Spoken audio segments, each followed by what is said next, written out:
Put your modesty goggles on, kids. Glenn Beck is here, and he's so humble it's gonna fuck with your skull. You know, it used to be that you could count on every family owning at least one book, the Holy Bible. Well, America, make room on the shelf for one more. How to win arguments by talking louder than your opponent. Book available now at glennbeck.com. And while it may not be filled with, quite as much wisdom as the good book, it's this close. Jesus would shit himself if he saw how humble I am.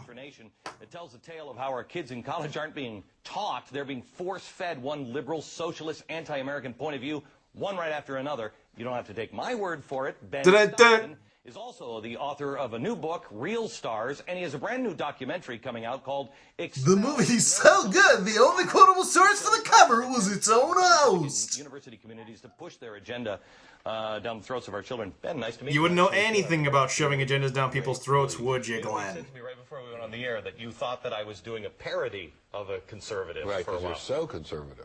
My conservative is bigger than your conservative. Thank you very much. Okay. Tell me about what you found about indoctrination when it comes to God in our schools. Well, in terms of facts and evidence, nothing. But here's some rhetoric we've trotted out before. We were studying what our kids taught about evolution, what they taught about how life originated. What we found is that if you question... Yo, Ben Stein, I'm really happy for you, and I'm gonna let you finish. But Mr. Mike had one of the craziest creationist videos of all time. One of the craziest creationist videos of all time. Just saying. I know. Darwin said nothing about how life originated.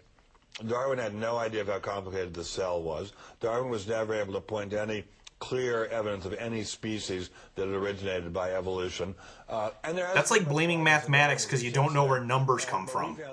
And holding Pythagoras accountable for it. Church of Darwinism, bang, you're gone. What about a first cause or intelligent design? Well, the first cause is not, it's lightning striking a mud puddle. Which totally makes less sense than Superman making people from dust. I'm not a scientist, they could be right. Evolution struck a mud puddle, and out of that yes, mud puddle all of it, at once. All of evolution struck a mud puddle. A cell, or a plant cell, or a frog cell, has hundreds of thousands of very complicated moving parts, all of which have to work together in exact synchronization with each other to build the cell, repair the cell, and reproduce the cell. Darwin thought it was just jello inside the cell. The old logical argument not good. Didn't we already do a Cosby joke like 2 or 3 months ago? You see, it's difficult to write new I have a problem. A good friend of mine said, because my daughter wants to go to Columbia University, and I said, And I said, get back in the basement. Well, I said, you'll never get on campus with me. Whatever you do, change your last name. Don't ever, say that. There are plenty of people named Beck. She won't have any. She won't have any. She can go in the witness protection program. Right.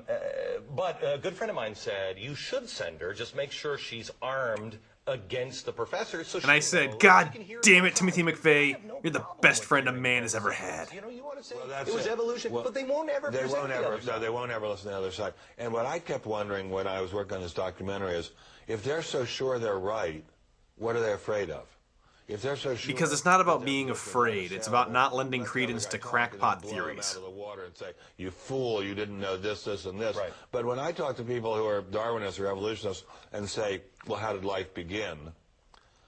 They don't have an answer. I mean, and when I ask priests why they molest little boys, they don't have an answer. To a small child. It's not a real answer. I know you're going to be on the radio program with me tomorrow, and I want to talk to you about the economy tomorrow. I want to talk using radio to communicate. What are you, some kind of even more tiny-brained dinosaur? Tesla? Well, the real stars. Tesla? I thought Marconi invented the radio. Because Tesla actually invented it first. Marconi stole it. Tesla was posthumously rewarded the patent. Fine. We're just back to the video.